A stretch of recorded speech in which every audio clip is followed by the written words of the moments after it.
नमस्कार साथियों, आइए सुनते हैं कहानी बहू हो तो ऐसी। अगर आपको ये वीडियो पसंद आए तो प्लीज़ इसे लाइक कर दीजिए और मेरे चैनल को सब्सक्राइब कर दीजिए। आइए वीडियो को शुरू करते हैं। भाभी, मम्मी ने गंदा कर दिया है, आकर साफ कर दो।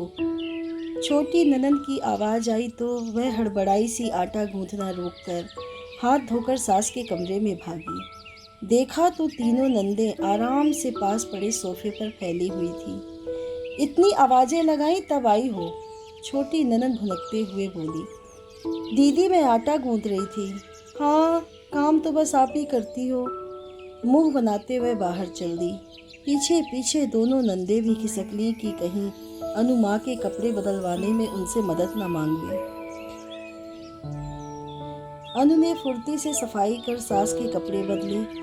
2 साल से अनथक वह यही करती आ रही है। 2 वर्ष पूर्व उसकी सास फिसल कर गिरी तो चोट लगने की वजह से शरीर लकवाग्रस्त हो गया। अनु की तीमारदारी से सुधार तो हुआ, पर निचला हिस्सा संवेदन शून्य ही बना रहा।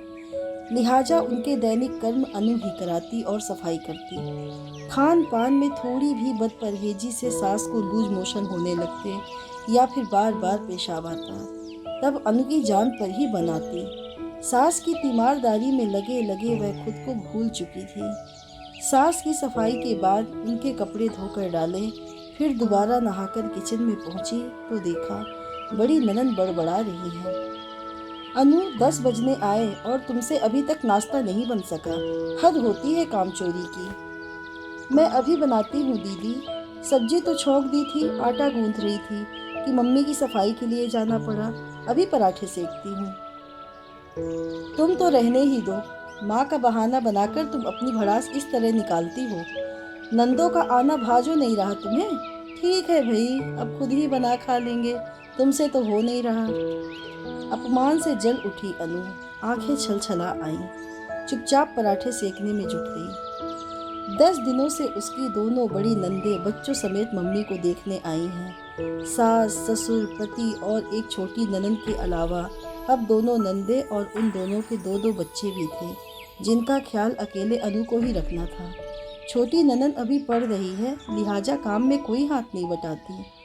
अनु जब से ब्याह कर आई है, दूसरे ही दिन से घर के कामों में ऐसी जुटी कि फिर कभी फुर्सत ही नहीं मिल पाई। जी जान से सबकी सेवा करती, लेकिन सास रमा देवी के मुख से कभी उसके लिए तारीफ के 2 शब्द ना निकलते। वे हमेशा यही कहती, कुछ भी कर लो, बहू कभी बेटी नहीं बन सकती। बहू और बेटी के बीच का फर्क का अक्सर उसे एहसास होता। जब कभी भी किसी चीज़ का बंटवारा होता तो हर अच्छी चीज़ बेटियों को मिलती और सबसे कमतर अनु को। सास ने बीमारी के चलते कुछ सोचकर एक दिन जेवरों का बंटवारा करने का निर्देश बड़ी ननंद को दिया। उनके आदेश और इच्छानुसार सभी गहने तीनों बेटियों में बराबर बांटे गए और अनु के हिस्से में आई एक पतली सी चेन, वो भी सास पहने हुए थी। वो उसे अभी नहीं मिलनी थी। अनु कट कर रह गई। यूँ उसे जेवरों या पैसे का लालच नहीं था, लेकिन बंटवारे में बेटियों के हिस्से सब कुछ और बहू के हिस्से सिर्फ कर्तव्य, यह देखकर वह आहत हो जाती। पर फिर भी वह चुपचाप अपनी जिम्मेदारियां निभाए चली जा रही थी। एक तो माँ पिता के दिए संस्कार उसे कुछ बोलने से रोक देते, साथ ही पति आशुतोष का स्नेह भरा व्यवहार भी उसे कर्तव्य से विमुख न होने देता। आशुतोष सब समझते थे, पर माँ के आगे बोलने की बदतमीजी वह नहीं कर सकते थे। ना ही इसकी इजाज़त उन्होंने अनु को दी थी। बस इसीलिए वह चुप सब होकर सह लेती, इस सोच के साथ कि चलो, पति तो समझता है ना, कभी तो दिन बदलेंगे, सास भी उसको समझेगी। जब से सास बिस्तर से लगी वह मायके भी नहीं जा पाई। सगे और इकलौते भाई की शादी हो गई। मायके वाले उससे मनुहार कर कर के थक गए। भाई बेचारा जो उसे लिवा लाने आया था, उसे अनु ने अकेले ही वापस भेज दिया था। कैसे जा सकती थी वह? कौन करता सास की सेवा? नंदे तो वैसे तो साल में 4-5 बार आधा मक्ती माँ को देखने के बहाने, पर काम के समय ना आ पाने के उनके अपने बहुत बहाने थे। ऐसे में आशुतोष अकेले ही ससुराल में शादी अटेंड कर आए थे। इस वादे के साथ कि कुछ समय बाद वे अनु को मायके ज़रूर भेजेंगे। लेकिन इन 2 वर्षों में वह समय एक बार भी नहीं आया था। अनु मन महसूस कर रह जाती। मायके वालों, भाई भाभी के उसके ना आने की शिकायत करने पर वह टाल देती। इन शिकायतों से बचने के लिए अब वह मायके भी बहुत कम बात करती। ऐसे ही दिन पर दिन बीतते जा रहे थे। इधर कुछ दिनों से उसके पापा की तबीयत ठीक नहीं चल रही थी, तो वह सोच रही थी कि 2-4 दिनों के लिए उन्हें देख आए। सास की तबीयत भी फिलहाल संभली हुई थी और दोनों नंदे भी आई हुई थी कि अचानक आए भाई के फोन ने उसे भीतर तक हिला डाला। फोन पर रोते हुए भाई ने सूचना दी कि पिता का सुबह ही हृदयाघात से देहांत हो गया।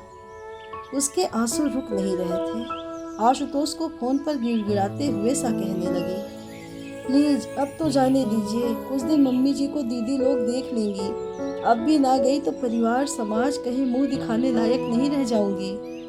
आशुतोष ने उसे चुप कराते हुए आश्वासन दिया, मैं अभी तत्काल में टिकट बुक करा रहा हूँ, हम दोनों चलेंगे। मैं अगले दिन वापस आ जाऊंगा, पर तुम रुक जाना। उस घर के प्रति भी तुम्हारे कुछ कर्तव्य हैं, मैं समझता हूँ इस बात को।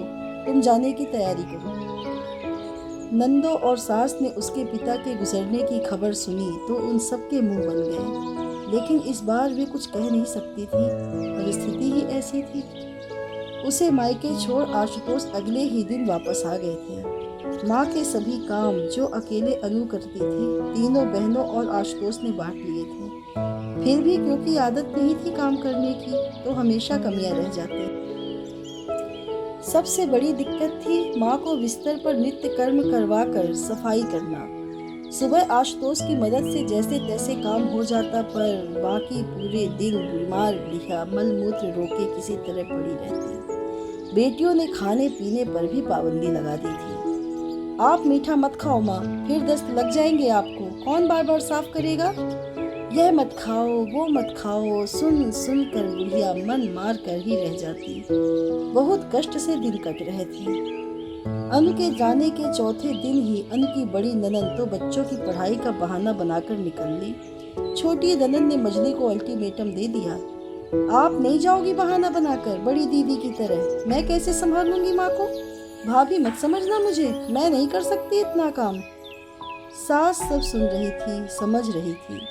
एक पैर तो दौड़ते रहने वाली अकेली अनु के काम का बोझ इतने लोग मिलकर भी कुछ दिन नहीं उठा पा रहे थे। वह लड़की अनु तो सालों से करती आ रही है। हद हो गई उस दिन जब आशुतोष के जाने के बाद बहुत रोकने पर भी बुढ़िया का मल कपड़ों में ही छूट गया। वह गुहार लगाती रही बेटियों से साफ करने की।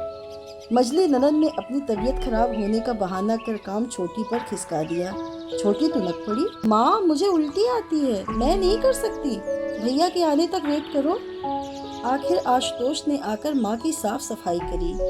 सास अब अनु को बेसब्री से याद किए जा रही थी। जो काम उनकी अपनी जाई बेटियां ना कर पाई, वह काम वह पराई जाई 2 सालों से भरपूर लगन के साथ करती आ रही थी। अनु का रोज की तरह फोन आया तो आशुतोष ने उस दिन वाली घटी सारी घटना उसे बता दी। आप मेरा टिकट बुक करा दो, मैं कल ही आ रही हूँ वापस। पर अनु, तुम्हारे पापा को गए अभी 10 दिन भी नहीं हुए, अभी आओगी तो सब क्या कहेंगे। वैसे भी उनके जीते जी तो भेज ना सका तुम्हें, अब कम से कम 13वीं तक तो रुको।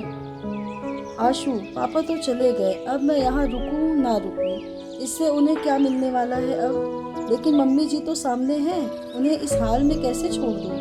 और मेरे घर वाले मेरी परिस्थिति समझते हैं, वे कोई शिकायत या उलाहना नहीं देंगे। बाकी दुनिया तो कुछ ना कुछ कहती ही रहेगी, मैं कल वापस आ रही हूँ। उसने दृढ़ स्वर में अपना निर्णय सुनाया। उसके ससुराल पहुँचते ही सास के चेहरे पर राहत और खुशी के भाव आ गए। नंदों ने भी चैन की सांस ली। सब पहले जैसा ही चलने लगा। फर्क बस यह था कि सास ने अब अपना तकिया कलाम रखना छोड़ दिया था कि बहू कभी बेटी नहीं बन सकती। रक्षाबंधन पर अनु के भाई भाभी उसके घर आ गए। इतने सालों से आप नहीं आ पाई तो इस रक्षाबंधन हमने सोचा हम लोग ही आपके पास आ जाएं। भाभी मुस्कुराते हुए कह रही थी। अनु, कुछ जरूरी बात भी करनी थी, इसलिए हमें आना ही था, भाई बोला। अनु की नंदे भी आखिर पर मायके आई हुई थी। राखी बंधवाने के बाद सबके सामने ही भाई ने गिफ्ट की जगह एक लिफाफा अनु के हाथ रख दिया। यह क्या भैया? अनु ने लिफाफा खोलते हुए पूछा। लिफाफे में जायदाद के बंटवारे के पेपर्स थे। तेरे साइन चाहिए इस पर, भाई बोला। अनु हैरानी से कागज देख रही थी। आधा हिस्सा मुझे? नहीं भैया, मैं कैसे? पापा का सब कुछ आपका और भाभी का है। उसकी आंखें गीली थी। बेटियों का कोई हिस्सा नहीं होता क्या माँ बाप की जायदाद में? पापा मम्मी का जो कुछ जितना मेरा है उतना ही तेरा भी है।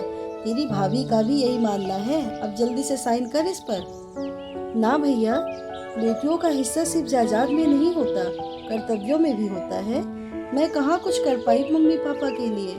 उनकी बीमारी में भी खड़ी ना हो पाई, तुम्हारी शादी तक में ना आ पाई, यहाँ तक कि पापा के जाने के बाद 13 दिन भी ना रह पाई। जब कर्तव्य में हिस्सा नहीं निभाया तो जायदाद में हिस्सा कैसे ले लूं? भाभी ने दिन रात एक कर पापा की सेवा की, घर संभाला, सब पता है मुझे। भैया, मुझे जायदाद में हिस्सा नहीं चाहिए। बस अपने प्रेम में हिस्सेदार बनाओ आप दोनों, ताकि माँ पापा के बाद भी मेरा मायका बना रहे। भाई भाभी और अनु तीनों की अश्रुधाराएं अविरल बह रही थीं, जो चार और हल्दियों का कलुष धो रही थी। अनु की सास और तीनों नंदे इस घटनाक्रम की साक्षी थी। उन्हें आज आभास हो रहा था कि असल खजाना भौतिक संसाधन नहीं, बल्कि वह आत्मीयता और प्रेम है जो अनु और उसके भाई भाभी के बीच है। अनु को कभी इस तरह गले लगाना तो दूर, उन लोगों ने उसके सेवा भाव और लगन की कभी सराहना तक नहीं की थी। भाई के सीने से लगी अनु के कानों में जैसे ही सास की पुकार पड़ी, वह सब कुछ भूल उनकी ओर लपकी। क्या हुआ मम्मी जी, कुछ चाहिए? ना बेटा, बल्कि कुछ देना है। अपना एक हाथ बमुश्किल उठाकर उसके सर पर रखते हुए सास बोली, आशीर्वाद देना है तुझे, सबको तेरे जैसी बहू मिले, बहू हो तो ऐसी। अनु हैरत के साथ साथ खुशी से रो पड़ी। तीनों नंदे भी कह उठी, भाभी हो तो ऐसी।